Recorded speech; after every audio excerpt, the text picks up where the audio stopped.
Buenos días a todos. Muchas gracias al Instituto Interamericano para la Democracia, especialmente a su director ejecutivo, Carlos Sánchez Berzaín, por esta dedicación, yo diría casi obsesiva, de estar permanentemente mirando y vigilando el estado de la democracia en la región, en el continente y, cómo no, en el Perú, mi país, que, como lo ha dicho Beatrice, está pasando por una crisis, yo diría, en la última década, ¿no?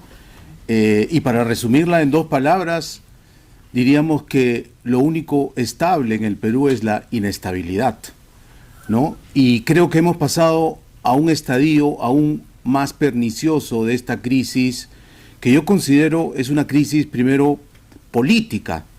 Desde el 2016 a la fecha, ya lo han dicho, en lugar de tener dos presidentes, porque nuestro mandato es de 5 años, tenemos el noveno presidente, José María Balcácer, un octogenario que ha demostrado que ni siquiera sabe lo que está firmando a propósito de la compra de una flota de aviones F-16 en los últimos días. Y el 7 de junio próximo, si todo sale bien, porque tampoco eso está asegurado, deberíamos elegir al 10º presidente en una década, es decir, una media de una gestión de 1 año por cada presidente. Claro, ha habido algunos que han durado mucho menos, ¿no? Manuel Merino, por ejemplo, en el 2020 duró apenas 5 días, y hace poco un joven, impetuoso, yo diría errático, José Gerí, duró apenas 4.3 meses, exactamente 130 días, y se fue como la mayoría de los presidentes en medio de un gran escándalo de presunta corrupción. Y claro, también hay una crisis de representación. La gran mayoría de los electores peruanos está muy decepcionado de su clase política, y por eso que hemos tenido una elección atomizada con 35 candidatos a la presidencia. Yo creo que es un récord mundial en un sistema presidencialista.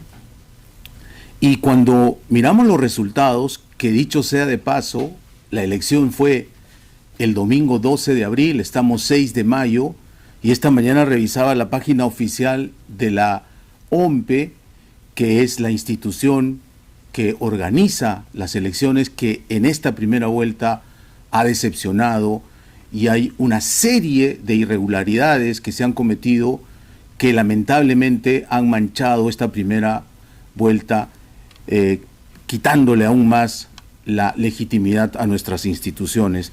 Decía que en esta primera vuelta consultaba la página web hoy y los resultados solo son al 98.218%, casi un mes después de haber ido a votar.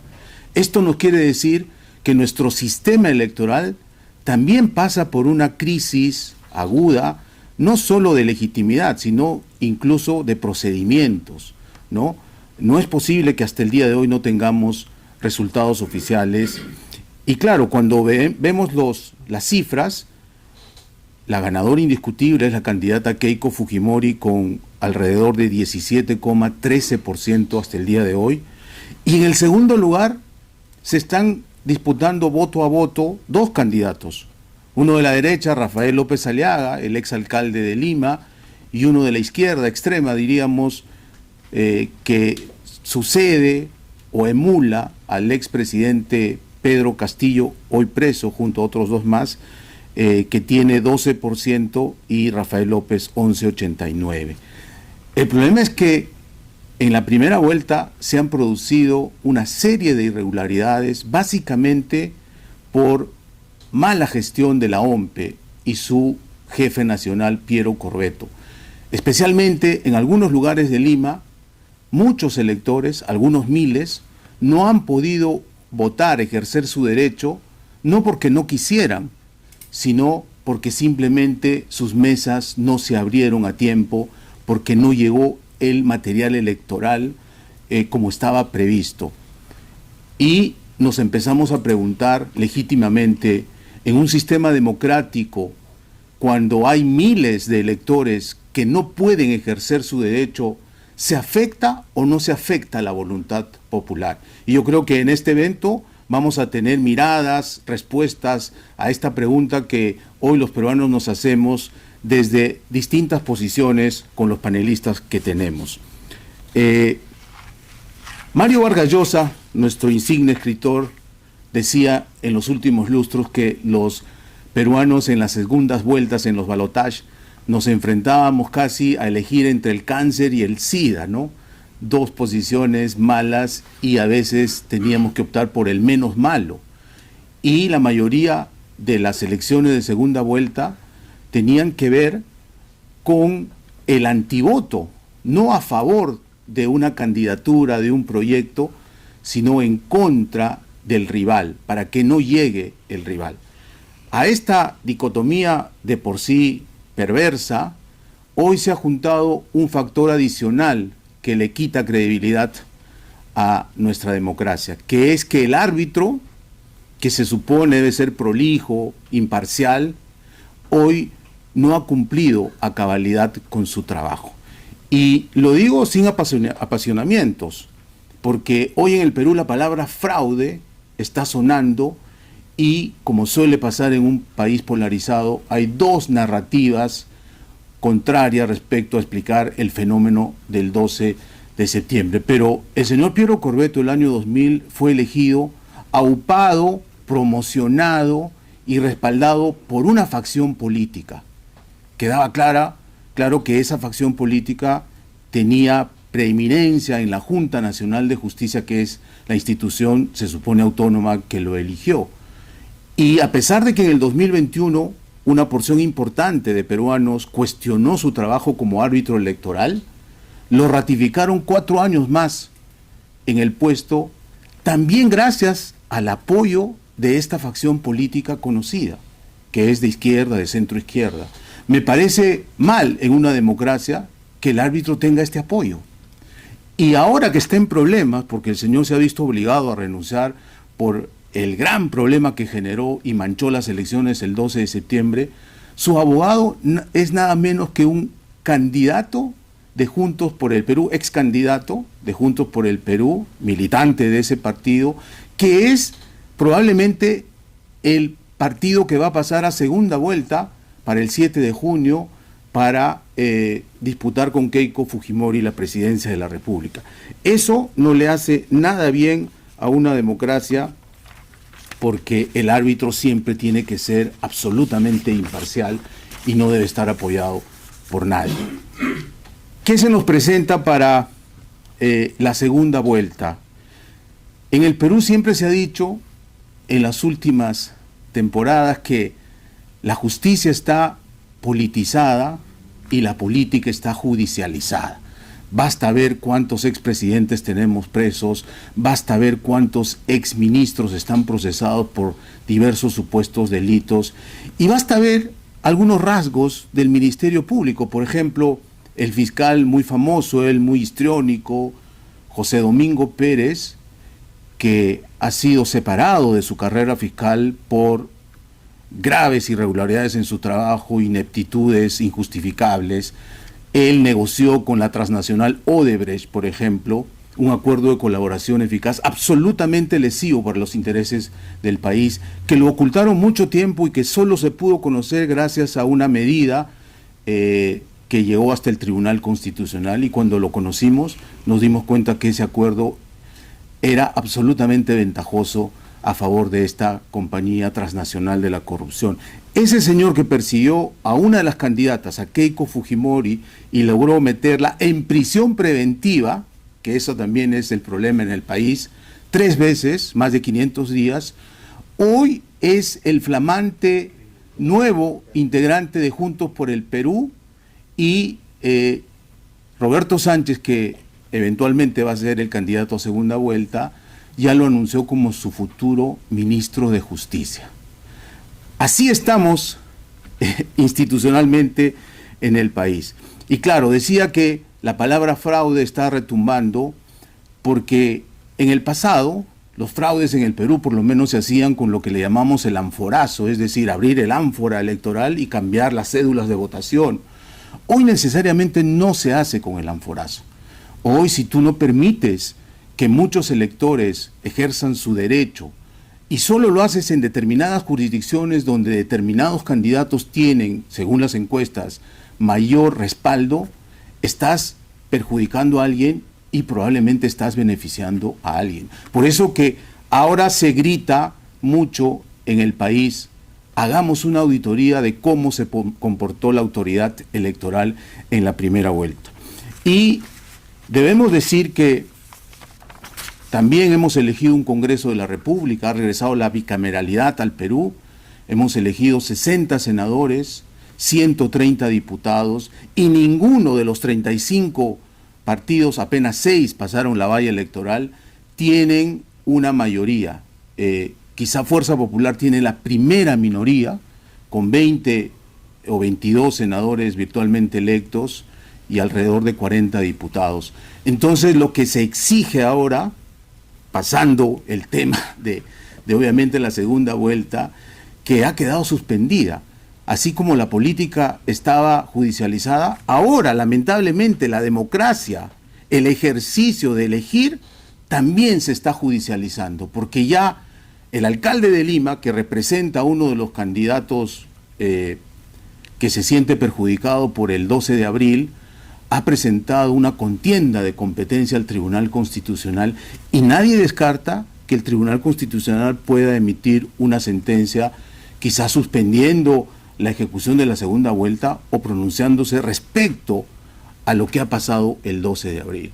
Esto no le hace nada bien a nuestra democracia, porque ya nuestras instituciones, el árbitro de las elecciones, no está dando muestras de imparcialidad, de prolijidad, etcétera, etcétera. Y decía que la palabra fraude está retumbando porque basta que un ciudadano no haya podido emitir su voto, no haya podido elegir a sus autoridades para que esa democracia deje de ser impecable. Y eso es lo que ha pasado en el Perú. Hay miles de personas que no han podido votar, no porque no quisieron, sino porque no les permitieron. Y el gran ganador del 12 de abril, digamos, han sido los votos nulos y los votos blancos, que tienen alrededor de 17%. Si a eso le sumamos el ausentismo, que tiene más de 23%, estamos hablando de 40% de peruanos que no ha votado por ninguno de los 35 candidatos, ¿no? Que tiene una profunda decepción de la clase política, porque la clase política no ha sabido solucionar sus problemas más álgidos. Hoy en el Perú el principal problema de los peruanos es el desborde de la criminalidad transnacional, que está haciendo que mueran asesinados por sicarios modestos choferes del transporte público que no pagan el equivalente a $10 de cupo por semana o por día. Y no hay ninguna autoridad que detenga esto. Esta ingobernabilidad también está afectando a los más pobres. Ayer el Instituto Nacional de Estadística e Informática dijo oficialmente que la pobreza monetaria ha subido casi al 26% de la población. Y no solo eso, el otro estrato, que es la semipobreza, ¿no?, ha llegado al más del 32%, que le llaman eufemísticamente vulnerables. Es decir, casi 6 de cada 10 peruanos no llega al fin de mes o tiene problemas serios para mantenerse en sus necesidades básicas. Eso, en un país que es rico en recursos naturales, con un ciclo de los commodities, el superciclo, donde el oro que producimos en cantidades en el Perú ha tenido precios nunca vistos, donde la agroindustria, donde el Perú ha podido desarrollar muchísimo esta actividad, somos los exportadores número 1 de arándanos, de uvas de mesa, etcétera. En esas circunstancias estamos creciendo modestamente, ¿no?, 3% alrededor al año, pero está afectando a los más pobres. Y eso es lo que los peruanos están reclamando de su clase política, por eso que hay esta decepción, por eso que hay esta respuesta en las urnas. Y a esto se suma un problema gravísimo institucional. Ya ni siquiera la autoridad electoral es creíble. Hay un sector de gente que está gritando fraude y hay otro sector que está diciendo que no importa que no hayan votado miles de peruanos, los resultados no van a cambiar porque así todos ellos hayan votado por el otro candidato, no alcanza a empatarlo. Claro, se están jugando algunos pocos miles de votos para decidir quién va a la segunda vuelta. Y en la segunda vuelta nos queda claro que quien salga va a tener que trabajar un gobierno de coalición, porque hemos pasado en el Perú de ser un régimen presidencialista muy fuerte a ser un régimen parlamentarista, porque el Congreso es el que en los últimos 10 años está poniendo y sacando a los presidentes, ¿no? Y nadie tiene mayoría absoluta, o por lo menos una mayoría que le pueda dar gobernabilidad. Quizá Keiko Fujimori, que ya tiene 22 senadores, estaría un poco blindada de eso que le llamamos vacancia por incapacidad moral permanente, que no es otra cosa que son simplemente conseguir los votos, mayoría calificada, para mandar a su casa a un presidente, y normalmente no se va a su casa, se va a la cárcel, ¿no? Esto dicen que es bueno para la administración de justicia. Digamos que cuando las autoridades como el Ministerio Público tienen un sesgo político determinado y que para ellos al parecer hay corruptos buenos que son sus amigos o partidarios, como la ex alcaldesa de Lima, Susana Villarán, que está veraneando al sur de Lima sin ningún problema, y corruptos malos que son los enemigos políticos, la propia naturaleza, el sentido de la justicia pierde su esencia, y estamos ante un problema gravísimo para la democracia. Solamente quiero terminar diciendo que el peruano promedio, el peruano de a pie, como lo llamamos, está muy decepcionado de su clase política y quiere que recapaciten, que hagan un esfuerzo de pensar en el país y no necesariamente en sus intereses partidarios, personales, de grupo. En este evento hay 2 senadoras electas, hay exministros, hay analistas, expertos que estoy seguro nos van a dar una visión muy interesante y plural de lo que está pasando en el Perú.